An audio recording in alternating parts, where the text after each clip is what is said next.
અમીરગઢના અંતરિયાળ વિસ્તારના ગ્રામ પંચાયતના તલાટી કમ મંત્રીઓ હાજર ન રહેતા મોડા આવતા હોવાની રાવ ઉઠવા પામી છે। અમીરગઢ તાલુકાના અંતરિયાળ વિસ્તારમાં આવેલ ગ્રુપ ગ્રામ પંચાયતમાં ફરજ બજાવતા તલાટી કમ મંત્રી હાજર ન રહેતા તેમજ મોડા આવતા હોવાની રાવ ઉઠવા પામી છે। ત્યારે અમીરગઢના સુરેલા ગ્રુપ ગ્રામ પંચાયતના તલાટી કમ મંત્રી પ્રકાશભાઈ મોદી ફરજ ઉપર હાજર ન રહેતા હોય તેમજ મોડા આવતા હોવાની રાવ ઉઠવા પામી છે। ત્યારે અંતરિયાળ વિસ્તારમાં ગ્રામ પંચાયતના તલાટી કમ મંત્રીઓ હાજર નહીં રહેતા તેમજ મોડા આવતા હોવાથી અંતરિયાળ વિસ્તારમાં વસવાટ કરતા લોકોને પણ ગ્રામ પંચાયતના ધક્કા ખાવા પડી રહ્યા છે। તેમજ તલાટી કમ મંત્રીની આવવાની આખો દિવસ રાહ જોઈને લોકો બેઠા હોવાની રાવ ઉઠવા પામી છે।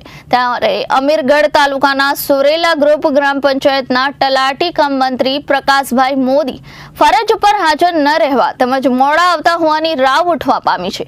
તેમજ ગ્રામ પંચાયતના તલાટી કમ મંત્રી ફોન પણ રિસીવ ન કરતા હોવાની પણ રાવ ઉઠી છે। તેમજ વિરમગામ ગ્રુપ ગ્રામ પંચાયતના તલાટી કમ મંત્રી અને વહીવટદારનો પણ ફોન સુરેલા ગ્રુપમાં પંચાયતના તલાટી કમ મંત્રી પોતાનો ફોન પણ રિસીવ ન કરતા હોવાનું વિરમપુર વહીવટદાર દ્વારા જણાવવામાં આવ્યું હતું। હવે જોવાનું એ રહ્યું કે અંતરિયાળ વિસ્તારના ગ્રુપ ગ્રામ પંચાયતમાં ફરજ બજાવતા અને અનિયમિતતા દાખવતા તલાટી કમ મંત્રીઓ પર તાલુકા વિકાસ અધિકારી તેમજ જિલ્લા વિકાસ અધિકારી દ્વારા આવા અનિયમિતતા દાખવતા તલાટી કમ મંત્રીઓ પર કડકમાં કડક કાર્યવાહી કરવામાં આવે તેવી લોક માંગ ઉઠવા પામી છે।